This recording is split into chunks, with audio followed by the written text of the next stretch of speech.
C'est beaucoup. Avec Sami. Est-ce que ces questions sont pour une transition? Je vais vous répondre Le problème, ce n'est pas de dire qu'une transition peut ou ne peut pas. Le timing qui est donné, est-ce que une transition doit faire telle ou telle chose? Je pense qu'il s'agit du Mali. Si nous pensons qu'il faut faire des réformes, on n'a pas besoin de 10 ans pour faire des réformes. Moi, je vous dis très simplement. Par exemple, quand moi je parle de l'économie, pour changer le paradigme de l'économie, on n'a pas besoin de 4 ou 5 ans pour le faire. Si on veut faire une réforme institutionnelle, on vient de faire des assises tout de suite. Et si la mouture de l'architecture institutionnelle qu'on veut pour le Mali, on n'a pas besoin de 10 ans pour le faire. Donc, il y a des choses très simples qui consistent à dire qu'on est précurseur. Il ne dit pas d'aller dans la gouvernance. La gouvernance, comme il l'a dit, c'est la classe politique qui doit gouverner. Mais les actes forts qu'on peut mettre en place tout de suite, c'est faisable. Et tous les actes que je viens de citer sont faisables et dans un bref temps. Moi, par exemple, la transition, si tu me donnes un calendrier, si je suis à la place de Assimi Goïta aujourd'hui, je ne fais pas plus de 6 mois. Je pose ce qu'il y a à poser. Au bout de 6 mois, je m'en vais. Maintenant, chacun a son calendrier et sa façon de faire les choses. Ça, c'est moi, en tant que concepteur d'un modèle, que je dis, en 6 mois, je peux le mettre en place. Mais lui, peut-être qu'il ne conçoit pas la chose de la même manière. Donc, je ne parle pas du temps, je parle de la substance. Et toute la substance que je viens de décrire ici, moi, je n'ai pas besoin de 4 ans ou de 5 ans pour le faire. Donc, pour moi, dire que la transition ne doit pas faire ci, mais si la transition ne devrait même pas exister. C'est ça la réalité. On ne doit même pas connaître de coup d'État. On ne doit même pas connaître de rupture. Mais si elle est là, qu'est-ce qu'il faut en faire? Il faut bien faire avec, il faut gérer. Il faut que ce qui ne devrait pas être fait et qui a été fait soit quand même positif. Mais si on doit retourner encore sur les mêmes choses, faire comme si de rien n'était, mais autant laisser les choses aller. Monsieur Kalambiri, apparemment, d'un côté, on remarque quand même que, surtout au niveau de l'information des médias et sur les réseaux sociaux, on remarque que ça devient comme un combat contre le Mali. Et cette transition, les militaires, on a l'impression qu'il y a une occasion qui est là et il faut profiter de cette occasion au maximum pour pouvoir poser de véritables réformes. Est-ce que nous sommes dans un cas de figure comme tel? Quand Hu Jintao, le président chinois, faisait l'ouverture économique, il a dit quelle que soit la couleur du chat, s'il peut attraper les souris, c'est suffisant. Donc, il faut déconnecter l'idéologie de l'économie. Il faut qu'une économie marche, que les citoyens soient à l'aise. L'économie est basée sur 2 choses. C'est le marché et la production. Le marché, quand on n'a pas 1 milliard de population comme les Chinois, on ne peut que faire qu'avec la sous-région. Si vous prenez en Côte d'Ivoire, vous avez des entreprises qui ne travaillent que pour le marché malien. Donc, quand on se coupe de tout le monde, on force déjà les bases. L'ordre économique nouveau qu'on veut ne peut pas se faire en autarcie.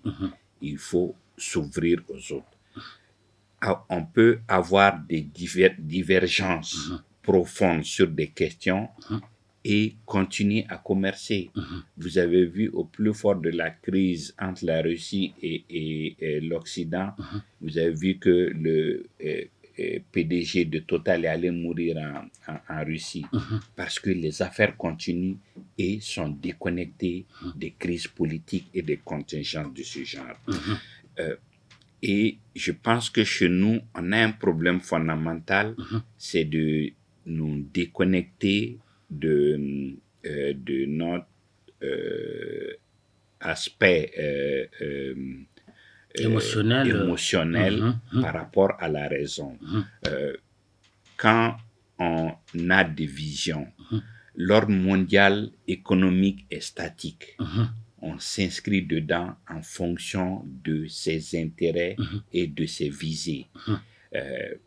Il y a, les politiques disent, il y a des conflits inévitables, mais tu les mènes seulement ou tu les déclenches quand tu es en position de force. Moi, j'ai fait la dernière campagne de Kagame. Je suis resté 1 mois avec lui. Alors, il m'a dit quelque chose que j'ai retenu. Kagame me dit, son modèle est Sankara. Et l'échec de Sankara, selon lui, est d'avoir voulu le bonheur du peuple sans le peuple. Il dit, à partir du moment où lui, il a vu ça, chaque fois qu'il veut entreprendre quelque chose, il se renseigne comment ça se dit chez nous traditionnellement, quelles sont les démarches à faire. On a des autorités qui peuvent être de bonne foi. Et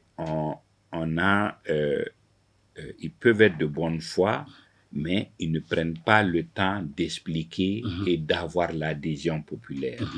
Et ce que ça a mené, c'est un clivage. Ceux qui ont peut-être compris et adhéré tout de suite sont considérés comme les bons Maliens. Ceux qui sont sceptiques ou n'ont pas compris sont considérés comme des apatrides ou des gens de l'ordre ancien.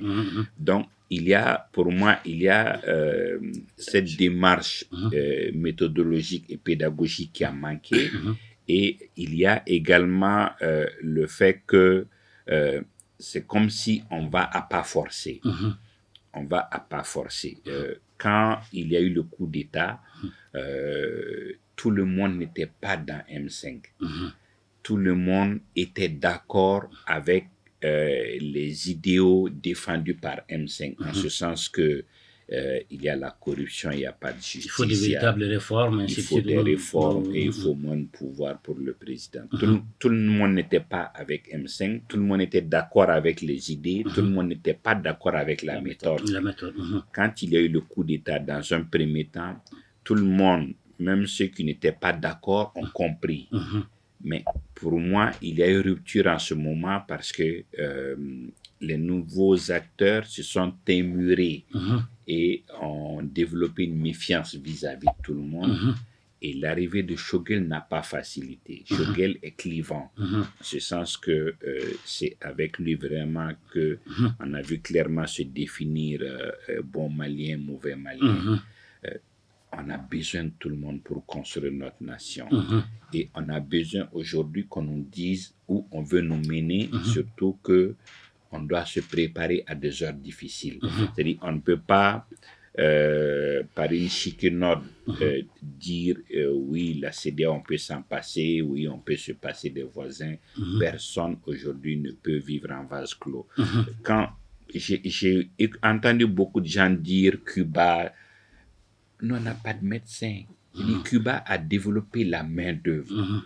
Cuba a produit du sucre avec la betterave, avec tout ce qu'elle trouve. Voilà, que le travail. Mais chez nous, tout ça manque. Et on ne peut pas faire fi de notre contexte sécuritaire qui fait qu'on n'a pas une préance sur tout le territoire. C'est-à-dire, on peut... C'est la tonne et le quintal, les problèmes que nous avons, les soucis que nous avons et le manque de confiance entre nous.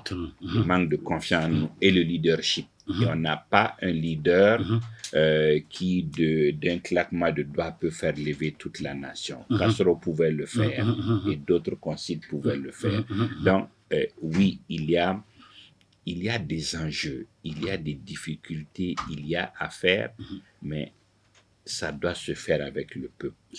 Et il faut rassurer le peuple et aller avec le peuple.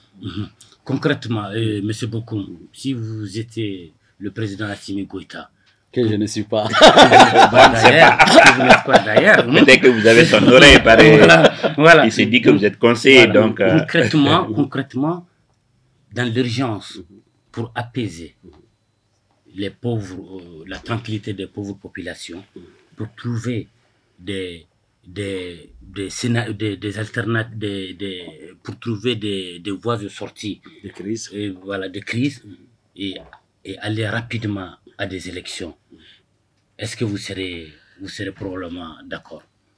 Donc, moi, je n'ai pas de problème particulier. Hein. C'est-à-dire que moi, mon analyse, ce n'est pas par rapport à la transition. Vous savez, depuis 2005, nous sommes en train d'étudier la crise. Et nous avons anticipé sur la faisabilité et l'arrivée même de cette crise. Donc, depuis 2005, nous sommes là-dessus. Et ça ne nous étonne pas tout ce qui nous arrive. Maintenant, ce qui est important de comprendre, comme l'a dit M. Kalambri, on est dans la globalisation. L'économie, ce n'est pas de l'autarcie. Mais je dis juste que c'est vrai, là où je suis entièrement d'accord avec lui, c'est-à-dire la vision, il faut l'acter. C'est pourquoi j'ai pensé souvent, j'ai dit idéologie. Pourquoi? Parce qu'il faut que d'abord, on se mette d'accord sur dans quelle direction on va. Si on doit tous mourir pour le Mali, il n'y a pas de problème. Personne n'est plus patriote que l'autre. Nous aimons tous ce pays. Maintenant, il faut qu'on se mette d'accord sur comment on va y arriver. Quels sont les objectifs que nous fixons? Maintenant, les sacrifices qu'il faut faire, qu'on soit tous consentants pour y aller. Mais je ne lui apprends rien en tant que communicateur. Il sait que tous nos pouvoirs ont brillé par cette absence de la communication. Parce que quand on veut diriger et qu'on pense qu'on est imbu de pouvoir, qu'on est des pouvoirs naturels ou surnaturels pour gérer tout un peuple, sans le peuple, ça pose problème. Et de tout le temps, le Mali a connu ce problème. Vous partez dans les ministères. Vous trouvez souvent c'est des journalistes qu'on prend comme communicateurs qui n'ont pas la matière, qui peuvent faciliter peut-être la relation entre le ministère et l'ORTM et tout ça. Mais la communication, c'est une autre matière. C'est vraiment, comme il l'a dit, c'est de la pédagogie, c'est de l'explication. C'est un produit que vous vendez. Donc, il faut bien que le produit, d'abord, il soit bien conçu, qu'il soit accepté par celui qui veut l'acheter. Donc, ça, c'est le premier élément. Et nos pouvoirs ont toujours brillé par cette absence de pédagogie et de communication de façon professionnelle. Parce que même quand vous voulez faire la guerre, vous expliquez aux gens c'est quoi la guerre, on doit mourir et pourquoi on doit mourir. Et c'est en ce moment qu'on consent d'y aller. Donc ça, c'est une réalité. Maintenant, le monde, je pense que les choses sont en train d'évoluer. C'est-à-dire qu'on n'est plus aux années 60 où on peut penser que, oui, quelqu'un peut asphyxier un pays. Non. La France ne peut pas asphyxier le Mali. Et le Mali, de mon point de vue, ne sort pas de l'espace. Mais nous constatons juste que cet espace a aujourd'hui des insuffisances. Et ce sont les crises qui font évoluer les choses. Parce que quand vous n'avez pas de crise, vous n'avez pas d'évolution. On ne se compare pas à Cuba, ou encore moins à l'URSS. Mais nous pensons quelque part que cette économie doit évoluer. Alors, l'espace du marché, le marché n'est pas que l'humour. Et je pense bien que le Mali est l'un des rares pays quand même qui a dans sa constitution de céder une partie ou totalité de son espace pour l'intégration africaine. Donc, le Mali est toujours dans cette dynamique de l'intégration de la communauté. Maintenant, s'il y a des difficultés, il faut bien qu'on acte ces difficultés et qu'on en soit conscient. Le Mali ne doit pas être le seul pays qui va être victime de cette situation. Donc, il faut qu'on comprenne que si nous quittons cet espace, il y a d'autres espaces avec lesquels on peut commercer. Donc, ce n'est pas totalement fermé, on n'est pas en autarcie, on vit avec le reste du monde. Aujourd'hui, ma conception de cette crise, il y a deux possibilités. Soit la CEDEAO reconsidère sa position en discutant très sérieusement avec la transition. C'est-à-dire les propositions... Aujourd'hui, oui, la CEDEAO est partie avec une proposition de, si j'ai bien compris, 5 ans. Alors, la CEDEAO, je n'ai pas entendu qu'ils aient fait une contre-proposition pour leur dire, écoutez, on vous demande 3 mois, 4 mois, 5 mois, ou 1 an, ou tout ce que vous voulez. Mais est-ce que l'objectif de la CEDEAO, c'est de définir un temps je ne dis pas que l'objectif, on est dans des négociations, il n'y a pas une histoire d'objectif, c'est le peuple malien qui est regardé, ce n'est pas Assimi, ce n'est pas Choguel, non. La CEDEAO, c'est la CEDEAO des peuples, c'est ça l'idée. Et dans ce concept, l'intelligence devrait pousser les chefs d'État à comprendre le vrai problème que traverse le Mali. C'est que Kalambri a dit, la situation aussi extraordinaire de cette transition qui s'est mise dans une position difficile. Peut-être que je n'aurais pas réagi de la même façon. Mais ce que je veux juste dire, ce qui est fait est fait. Donc on fait avec. Maintenant, cette transition, elle est là. On est obligé de faire avec. Bon, maintenant, si on le fait avec, il faut positiver, il faut qu'on regarde dans le bon sens. La CEDEAO doit regarder dans quel sens le peuple malien profiterait le mieux. Alors, c'est de dire aujourd'hui que, ok, vous dites que vous ne pouvez pas faire des élections parce qu'il n'y a pas de sécurité. On va vous y aider. Et dans un bref délai, vous allez faire ces élections. Voilà le programme. Voilà ce que nous, on vous propose. Parce que nous, on considère que ceux d'en face ont été incapables de le faire. Supposons que les Assimi soient de mauvaise foi ou qu'ils ne soient même pas capables de faire un chronogramme cohérent.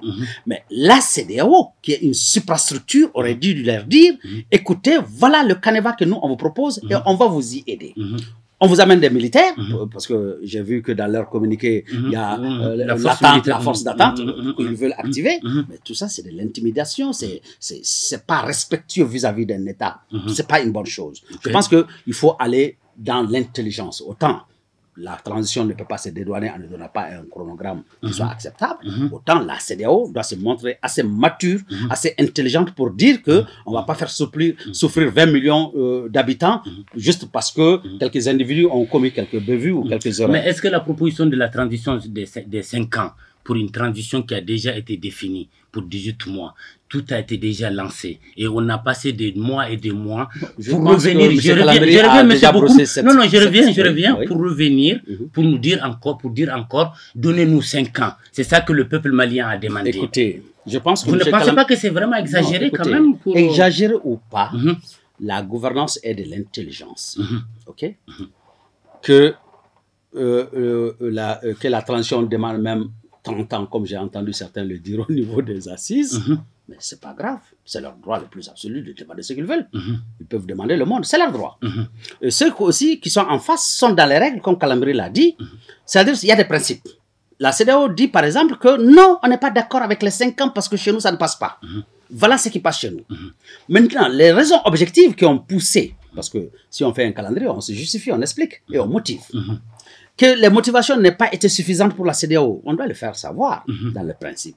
Maintenant, on est dans de l'intelligence de négociation et de stabilisation d'un pays. C'est de ça qu'il s'agit. Parce que notre pays a d'autres difficultés que Calambri vient de rappeler, sécuritaires, économiques et tout ce que l'on sait. Maintenant, quand le pays est dans de telles difficultés et que quelques acteurs, parce que le gouvernement et le CNSP ne peuvent pas constituer l'ensemble du peuple du Mali, mais malheureusement, par la force des choses, c'est eux qui parlent en notre nom aujourd'hui. Alors, est-ce que la CEDEAO, parce que il estime que Assimi a fauté ou bien que le gouvernement a fauté, on punit tout le peuple malien pour ça, je pense que ce n'est pas raisonnable. Ce qui aurait été, de mon point de vue, plus raisonnable, plus intelligent, c'est de négocier, apporter des contre-propositions, parce que c'est quand même entre chefs d'État. On se parle et on voit qu'est-ce qui est mieux pour le peuple. Ok, ce que vous avez demandé est trop, on vous propose d'aller dans telle direction, on vous conseille ceci et on vous accompagne. Maintenant, c'est vrai. Quand on va amener la force qui est en attente, on la mobilise. Pour déloger, par exemple, M. Goïta de son palais là-bas. C'est pour nous apporter quoi? Encore une autre instabilité? Encore un autre putsch? Encore un autre remplacement par qui? Par quoi? Donc c'est quand même un peu trop de mon point de vue. Je pense que c'est trop va-t-en-guerre. Il fallait juste trouver un cadre dans lequel on se parle en tant que responsable. Écoutez, ce que vous avez demandé est un peu excessif, allons dans telle direction. Je pense que c'est la solution la plus intelligente possible. Maintenant, ce que je m'en vais dire par rapport à cette attitude de la CEDEAO et de l'UMOA, c'est ce qui fait qu'effectivement, le citoyen lambda donne une autre interprétation. Parce que nous savons tous que nous avons des difficultés aujourd'hui. Le fait que le Mali ait changé de paradigme avec la France, avec cette histoire de MINUSMA, Barkhane et tout ça, s'orienter un peu vers la Russie, pose quand même des réels problèmes d'interprétation et de compréhension géopolitique et géostratégique. Alors, on sait pertinemment que la communauté internationale n'est pas du tout contente avec le fait que ces rapprochements avec la Russie prétend que nous ayons Wagner sur notre espace. Et de ce point de vue, la France a clairement dit, hein, c'est à travers son ministre Parly, on a écouté, ils mettront tout en œuvre, ils mettront la communauté internationale en branle pour faire plier le Mali. Donc si aujourd'hui, nous voyons que l'UMOA et la CEDEAO se mettent d'accord pour prendre de telles sanctions, il n'y a pas de raison à ce qu'on ne pense pas que la France a mis tout son poids dans la balance pour amener la communauté internationale à punir le Mali. Donc, c'est très clair, c'est des enjeux géopolitiques et géostratégiques, on ne peut pas l'occulter. Maintenant, si nous nous mettons dans la posture de ceux qui vont être attaqués, il faut aussi qu'on apporte la réponse. Et là, je suis d'accord avec M. Calambri. Quand vous décidez de provoquer ou d'attaquer quelqu'un qui est plus fort que vous, il faut que vous soyez capable de rassurer le peuple, de dire aussi au peuple malien quelle est la solution que vous avez. Aujourd'hui, si nous devrions sortir de l'UMOA ou de la CEDEAO, Assimi doit nous dire c'est avec quelle monnaie, avec quelle force économique, quel est le mécanisme qu'il va mettre en place pour nous sécuriser, pour nous permettre de circuler librement, pour nous permettre de pouvoir nourrir nos enfants tranquillement. Et ça, il doit le dire. Donc, je pense que tous ces schémas, de mon point de vue, en termes d'analyse et d'études, sont disponibles. Maintenant, c'est quelle direction que nous prenons? C'est là où je suis encore d'accord avec mon frère Calambri, dans quelle sauce on va être mangé. Il faut bien que ce soit avec le peuple. Tout ce qui doit être fait aujourd'hui, je pense que Assimi doit prendre langue avec la nation malienne. Les assises seulement ne suffisent pas parce que On sait comment ça a été organisé avec beaucoup de difficultés et souvent des points coupés. Mais aujourd'hui, s'il prend des grandes décisions de ce genre, il est important qu'il associe le peuple malien et qu'on sache réellement. Ok, si on doit créer l'écho, parce que là aussi il y a une possibilité que le Mali crée l'écho. Parce que quand vous prenez le franc CFA, vous avez un très grand jeu intelligent à l'intérieur du franc CFA. Vous ne pouvez pas payer un paquet de cigarettes avec le CFA en France. C'est un problème quand même. C'est un problème. Alors, donc, la réflexion, c'est de dire aujourd'hui, est-ce que la monnaie unique africaine, non, la monnaie unique africaine, est-ce qu'il n'est pas temps de la réactiver? Est-ce qu'il n'est pas temps de venir à la vraie... C'est là où le Mali est toujours au centre de l'intégration africaine. Ce n'est pas de l'autarcie. Aujourd'hui, créer la monnaie unique africaine n'est pas un rêve. C'est une réalité et c'est possible si les chefs d'État africains se mettent ensemble. Même malheureusement, on est dans un système où les chefs d'État ne sont pas tous ensemble. On a des petits clivages. On a tenté avec l'UMOA certaines choses qui sont arrimées au franc que tu sais, qui ne donnent pas tout l'espoir que nous, Africains, on a vis-à-vis de notre richesse et de notre Vous m'avez oublié sur le plateau. Voilà, donc...